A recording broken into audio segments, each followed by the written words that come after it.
오늘은 인생의 깊은 물줄기를 따라 여기까지 걸어온 여러분과 함께 조금은 차분한 이야기를 나누려 합니다.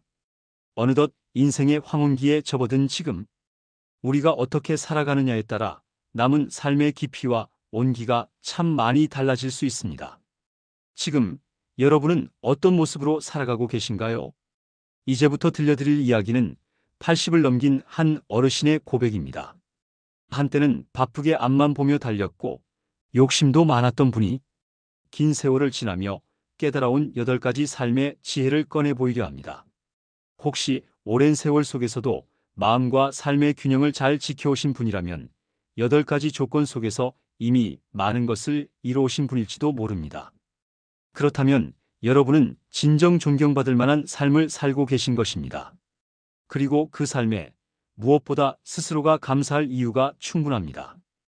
혹 아직 그 길 위에 있는 중이라면 이 이야기가 작은 길잡이가 되어줄지도 모르겠습니다. 자, 그럼 노년의 삶을 따뜻하게 채워주는 8가지 지혜는 무엇일까요? 지금부터 한 어르신의 진솔한 고백을 통해 함께 찾아가 보겠습니다. 그는 80을 훌쩍 넘겼습니다. 머리카락은 희게 샜고 걸음은 느려졌지만 그 얼굴엔 늘 온기가 있습니다. 매일 아침 창가에 앉아 햇살을 마주하며 차를 마시고 작은 정원을 돌보며 하루를 시작합니다. 바쁘게 달리던 세월은 지나고 이제 그는 조용한 시간을 온전히 즐길 줄 아는 사람으로 변해 있습니다. 하지만 그가 처음부터 이런 삶을 살았던 건 아니었습니다. 한때는 누구보다 바빴고 누구보다 욕심도 많았지요. 일을 놓을 줄 몰랐고 사람을 다독일 줄 몰랐으며 가족의 웃음보다 거래처 전화를 더 먼저 챙기던 그런 사람이었습니다. 그는 말합니다. 젊을 땐 앞만 보고 달렸어요. 누구보다 열심히 살았다고 생각했죠. 그런데 그게 꼭 잘 살았다고 말할 수 있을까요? 실수를 반복하며 후회의 시간이 지나고 그는 천천히 삶의 모양을 바꾸기 시작했습니다. 더 가지려 하기보다는 덜어내는 법을 배웠고 더 말하려 하기보다는 조용히 들어주는 법을 익혔습니다. 그렇게 그는 점차 온전한 나를 되찾아갔습니다. 그렇게 시간이 흘러 이제 그는 말합니다. 이제야 삶이 따뜻해졌어요. 그 따뜻함은 누군가가 대신 만들어준 것이 아닙니다. 내가 조금씩 내려놓고 비우고 다시 채우며 얻은 것이죠. 이 이야기는 그런 그가 전해주는 8가지 삶의 지혜입니다. 누군가에게는 늦은 고백일 수도 있고 또 누군가에게는 이미 너무 익숙한 이야기일지도 모릅니다. 하지만 이 이야기를 듣는 당신에게도 하나쯤 마음에 남는 문장이 되기를 바라며 그의 삶을 천천히 따라가 보려 합니다. 그는 젊을 때 참 많이 일했습니다. 새벽같이 출근해 밤늦게 퇴근하고 주말도 없이 돌아다녔습니다. 돈을 벌기 위해서는 가족과의 시간도, 몸의 피로도, 심지어 건강까지도 잠시 접어두어야 한다고 믿었습니다. 덕분에 그는 비교적 이른 나이에 남들보다 넉넉하다는 말을 들었습니다. 집도 장만했고 차도 바꾸고 자식 교육에도 아낌이 없었지요. 하지만 그는 조용히 말합니다. 돈이 많아도 마음은 늘 가난했습니다. 모아놓은 돈이 적지 않았지만 마음 한켠의 불안은 좀처럼 사라지지 않았습니다. 혹시라도 일이 잘못될까, 자식이 실패할까, 내가 병이라도 나면 어쩌나. 늘 미래가 걱정이었습니다. 이상하게도 통장에 숫자가 늘어날수록 마음의 불안도 함께 커졌습니다. 그제서 그는 깨달았습니다. 돈이 불안을 덜어주는 것이 아니라 때로는 더 깊은 욕심을 불러온다는 것을요. 50을 넘기고 나서야 그는 스스로에게 조심스럽게 물었습니다. 나는 왜 그렇게까지 열심히 돈을 벌었을까? 정말 내가 원한 삶이었을까? 그리고 천천히 자신을 돌아보았습니다.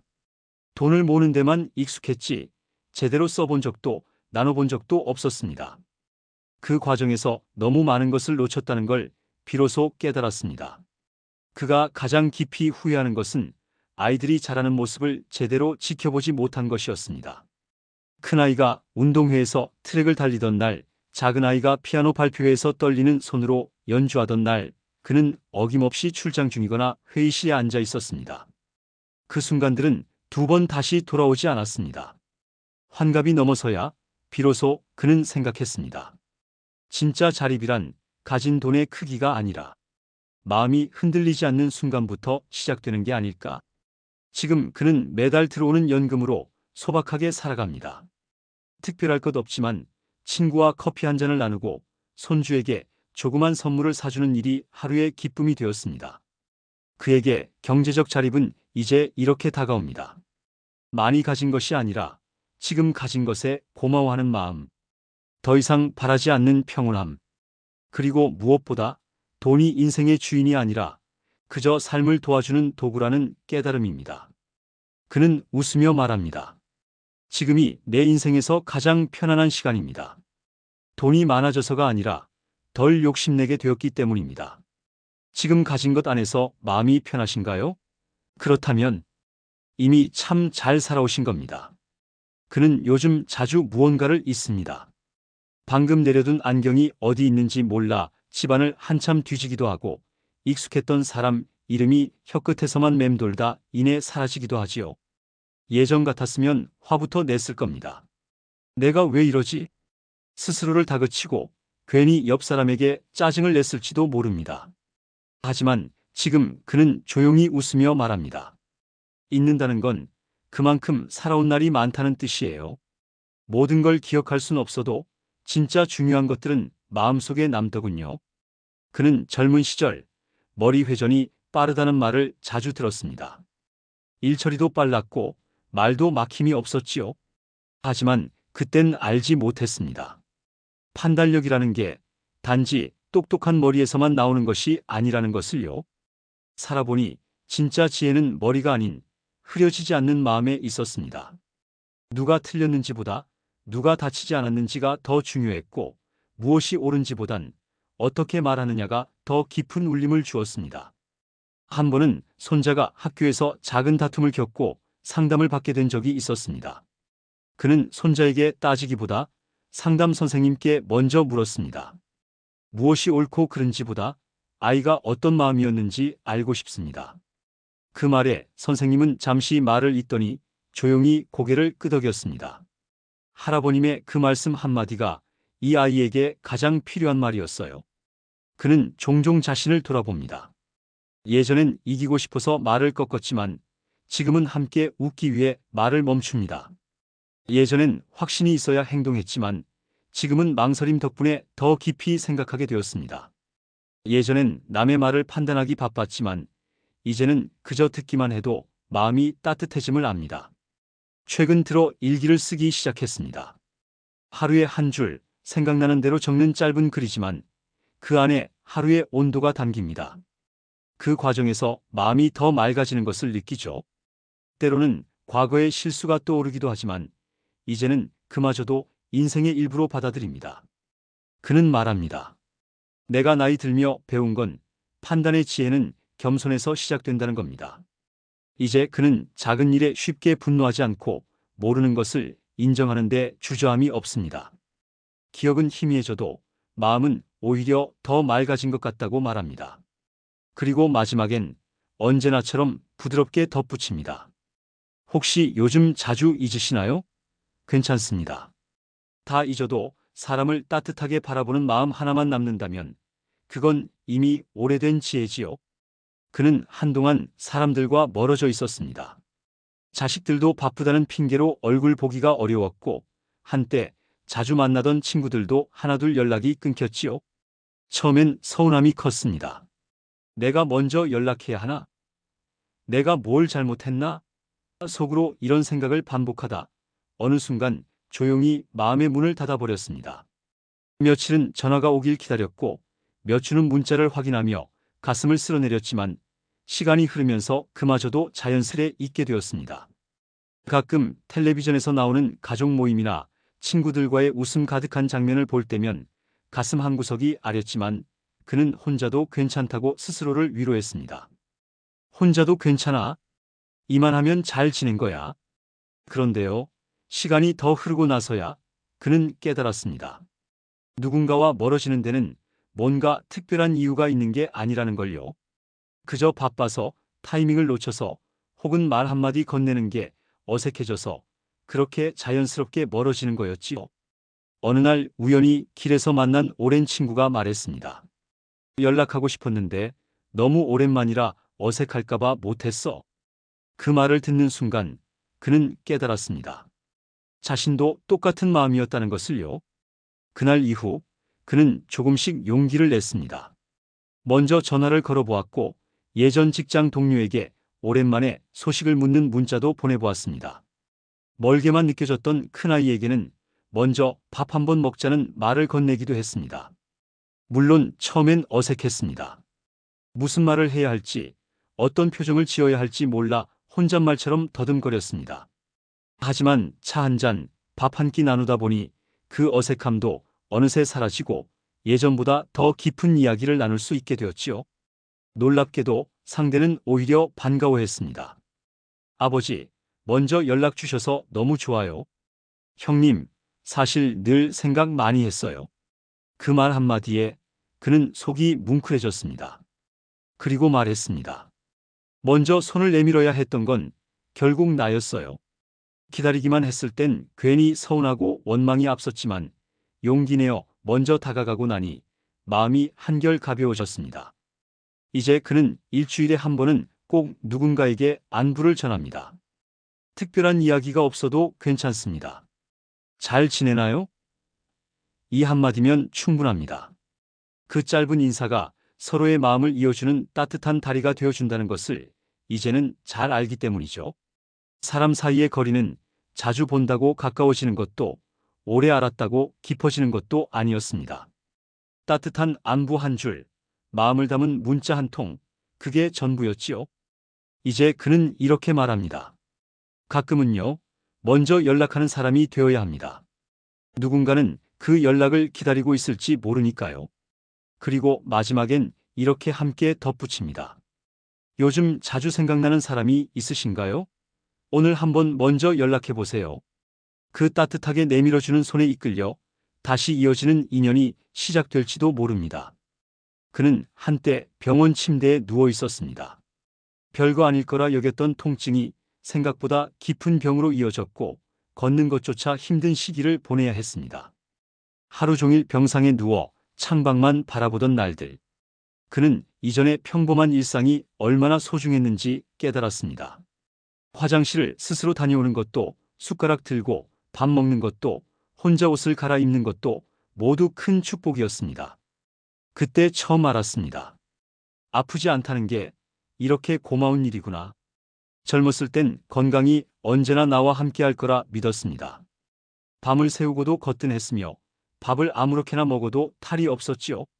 그런데 몸은 말없이 기억하고 있었습니다. 쌓이고 또 쌓인 무심함은 결국 그의 시간을 잠시 멈춰 세웠던 것입니다. 한 번은 병실에서 옆 침대의 젊은 환자를 보았습니다.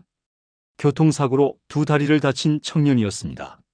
하루는 그 청년이 물리치료를 마치고 돌아와 말했습니다. 오늘 혼자서 3발자국 걸었어요. 그 말에 청년의 어머니는 눈물을 흘렸고 병실 전체가 따뜻한 박수로 축하해 주었습니다. 그 순간 그는 마음 깊이 깨달았습니다. 걷는다는 것, 그 자체가 얼마나 큰 기적인가. 병원에서 퇴원한 후 그는 걷기 시작했습니다. 처음엔 몇 걸음 걷는 것도 숨이 찼고 다리에 힘이 풀려 주저앉기도 했습니다. 하지만 포기하지 않았습니다. 현관에서 골목 끝까지, 골목에서 공원까지 그렇게 조금씩 거리를 늘려가며 매일을 꾸준하게 걸었습니다. 비가 오는 날은 집안에서 제자리 걸음을 하며 스스로와 약속한 오늘의 걸음을 채웠습니다. 하루 1000걸음이 10,000걸음이 되고 숨이 차던 길이 가벼운 산책이 되었습니다.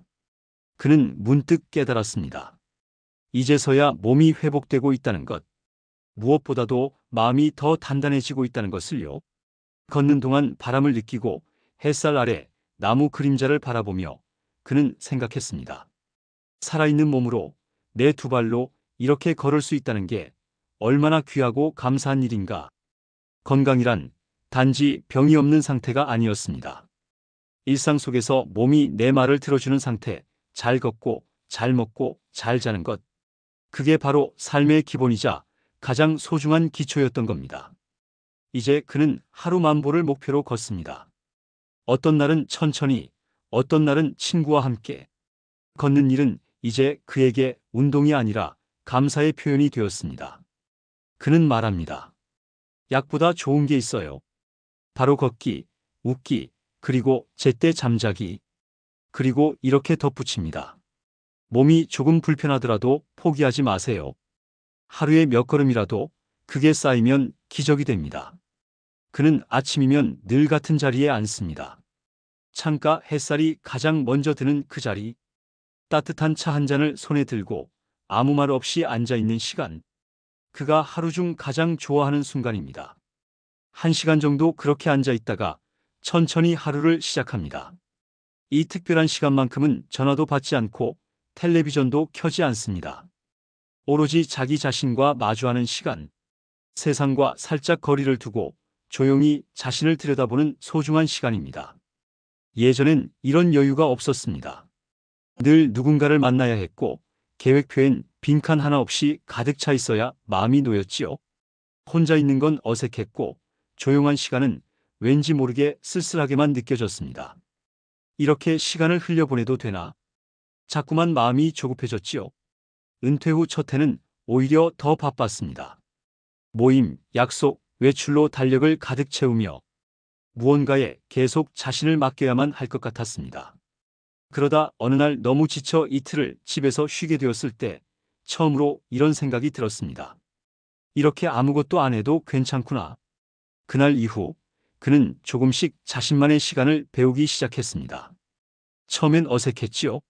뭘 해야 할지, 어떻게 시간을 보내야 할지 몰라 시계만 바라보기도 했습니다. 그런데 어느 순간부터 그 시간이 귀해지기 시작했습니다. 아무것도 하지 않아도 되는 시간, 그저 자신의 호흡과 마음을 느끼는 시간, 그 고요함 속에서 평안함을 발견하기 시작한 거예요. 하지만 지금은 압니다. 혼자 있는 시간이란 외로움이 아니라 비로소 나와 진심으로 마주하는 순간이라는 것을요. 그는 말합니다. 이젠 아무것도 하지 않아도 괜찮아요. 차 한 잔 마시며 창밖 나무를 바라보는 것만으로도 충분하니까요.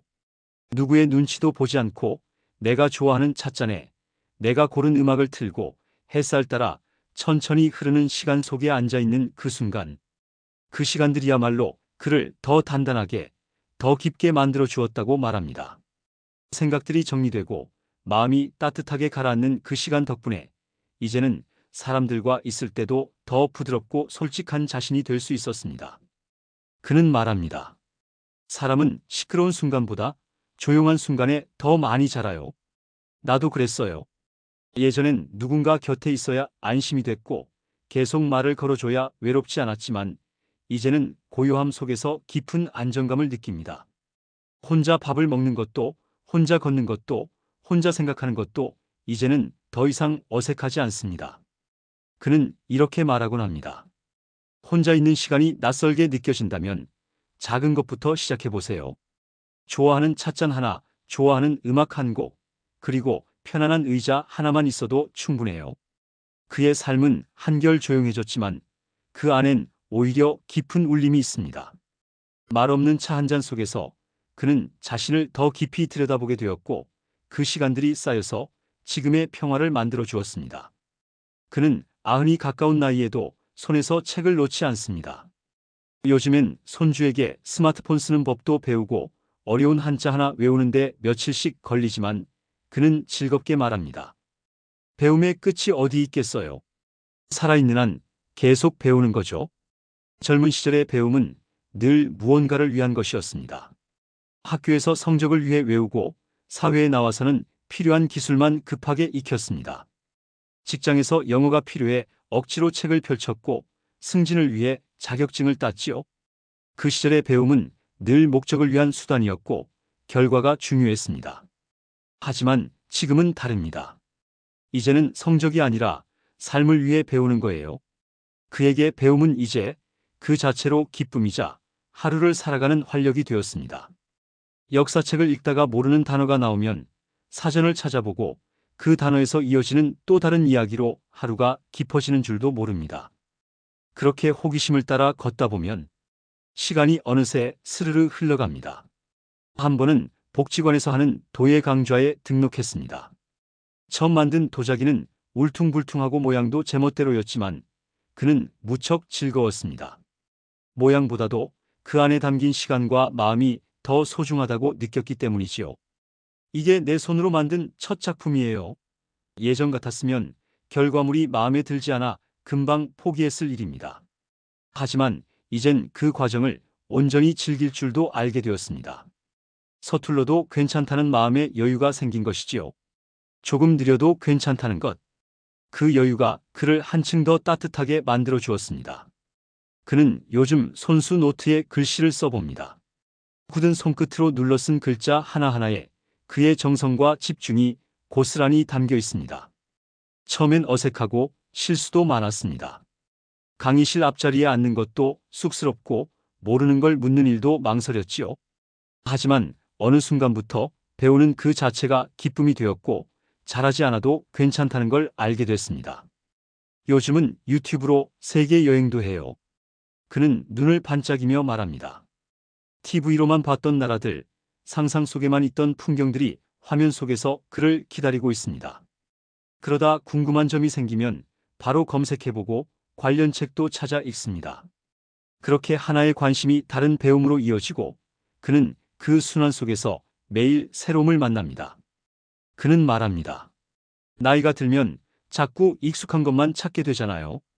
그런데 배움을 통해 새로운 걸 만나면 내 안에 있던 또 다른 나를 발견하게 돼요. 작은 강의실에서, 도서관 한켠에서, 또 손주와 나란히 앉아 스마트폰을 배우는 그 시간에도 그는 조용히 이렇게 생각합니다. 내가 아직 이렇게 뭔가를 배우고 있다는 것, 그게 내가 살아있다는 증거지. 작년에는 글쓰기 모임에도 참여했습니다. 첫 시간 선생님이 말했습니다. 자신의 인생에서 가장 행복했던 순간을 써보세요. 처음엔 막막했습니다. 하지만 펜을 들고 기억 속을 천천히 더듬다 보니 잊고 있던 장면들이 하나둘 떠올랐습니다. 그렇게 써내려간 짧은 글이 모임에서 감동을 주었고 그는 처음으로 알게 되었습니다. 자신의 삶이 누군가에게 위로가 될 수 있다는 것을요. 배움은 결코 젊은 사람들만의 특권이 아니었습니다. 오히려 나이가 들수록 배움은 더 천천히, 더 깊게, 그리고 더 감사하게 다가왔습니다.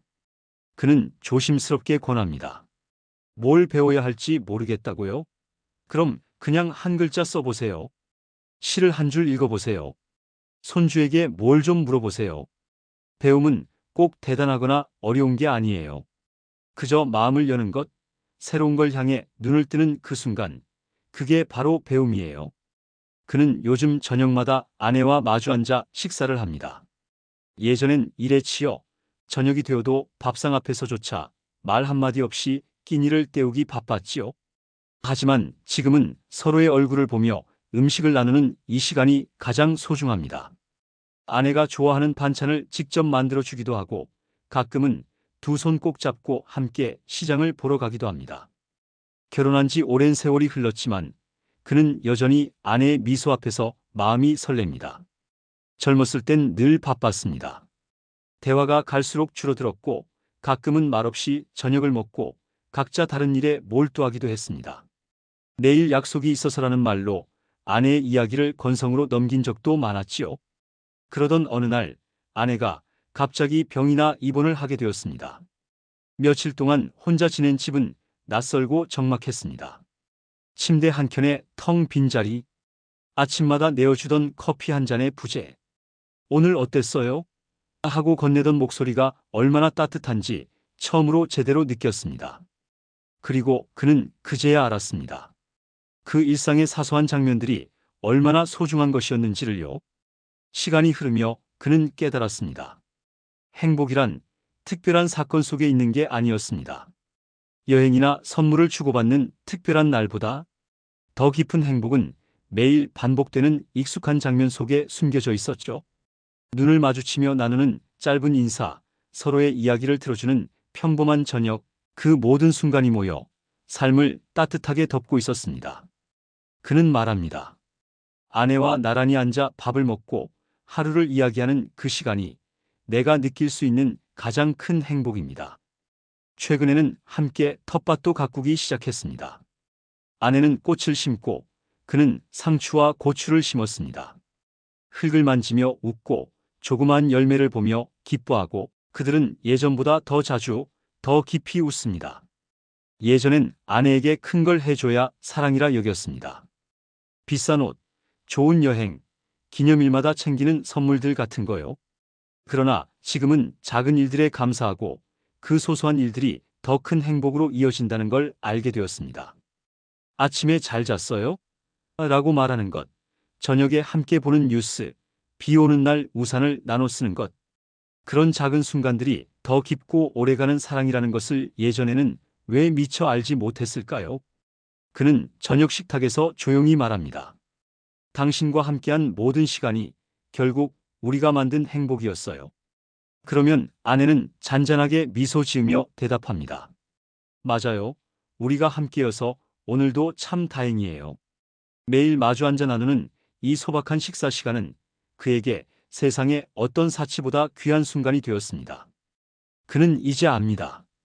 행복은 멀리 있는 것이 아니라는 것. 그저 서로를 바라보며 오늘도 함께 있다는 사실을 확인하는 것. 그 자체가 바로 행복이라는 것을요. 그는 말합니다. 부부가 함께 보내는 시간이 많을수록 그 기억들이 쌓여 진짜 인생이 됩니다. 부부란 결국 서로의 눈빛과 웃음 속에서 한 사람처럼 살아가는 거니까요. 그는 오랫동안 마음에 품고 있던 일이 있었습니다. 어릴 적 부모님께 드렸던 미안한 말, 중년의 바쁜 나날 속에 끊어진 친구와의 인연, 그리고 지나간 사랑 안에 남은 아쉬움들까지 그 모든 감정들이 켜켜이 쌓여 어느 날부터인지 마음 깊은 곳에 커다란 돌덩이처럼 자리 잡기 시작했습니다. 그 중에서도 가장 무겁게 남은 건 동생과의 오래된 불화였습니다. 부모님 재산 문제로 시작된 갈등은 10년이 넘도록 풀리지 않았고 명절이면 어색한 인사만 나누는 사이가 되어버렸지요. 그는 오랫동안 생각했습니다. 내가 먼저 사과해야 할 이유가 있을까? 먼저 상처 준 건 저 사람인데 그런 생각들이 마음의 문을 굳게 닫아버렸고 서로를 향한 발걸음은 단 한 발짝도 내딛지 못한 채 시간만 흘러갔습니다. 그 사이 부모님은 세상을 떠났고 서로의 아이들은 어느새 어른이 되어 있었습니다. 하지만 어느 고요한 밤, 무심히 누운 침대 위에서 그는 문득 떠오르는 얼굴들 앞에 숨이 막혔습니다. 그들과의 어긋난 기억들, 미처 풀지 못한 말들이 그의 마음을 늘 무겁게 붙들고 있었죠. 그는 처음으로 깨달았습니다. 그 돌덩이를 안고 살아가는 건 결국 자기 자신만 더 아프게 만든다는 것을요. 그래서 그는 결심했습니다. 용기를 내어 먼저 사과하기로. 처음으로 동생에게 전화를 걸었습니다. 심장이 멎을 듯 긴장된 목소리로 어렵게 말을 꺼냈습니다. 그때 내가 많이 힘들었어. 그래서 너에게 그런 말을 했던 것 같아. 미안해.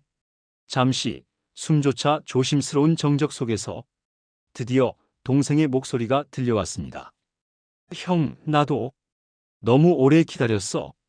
사실 나도 미안했어. 그 전화 한 통이 시작이었습니다.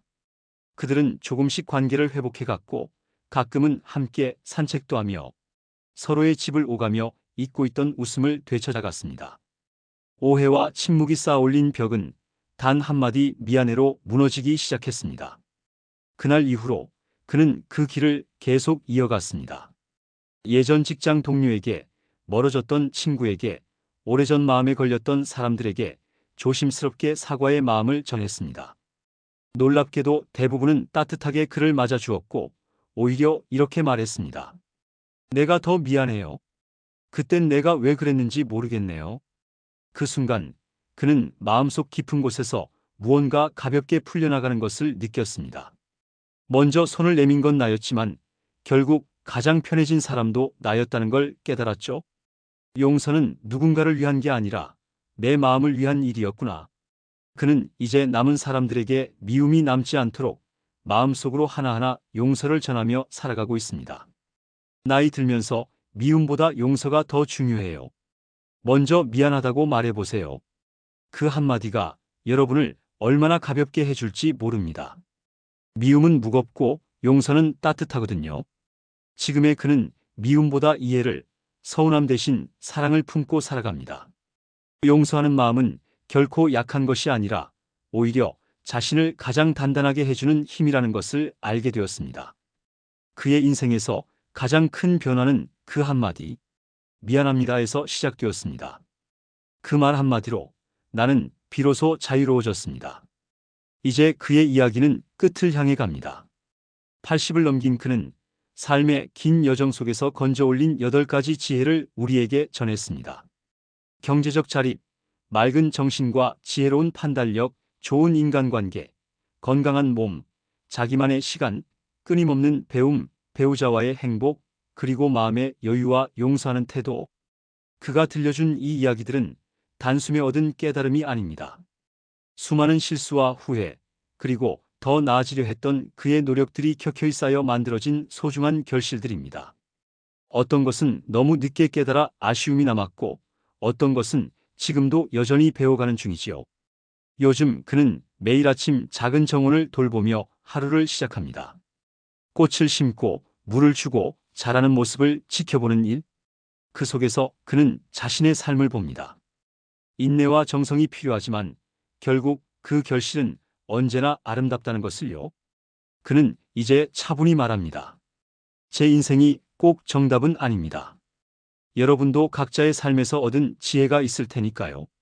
하지만 오랜 세월을 살아오며 깨달은 건 행복이란 결국 따뜻함이라는 겁니다.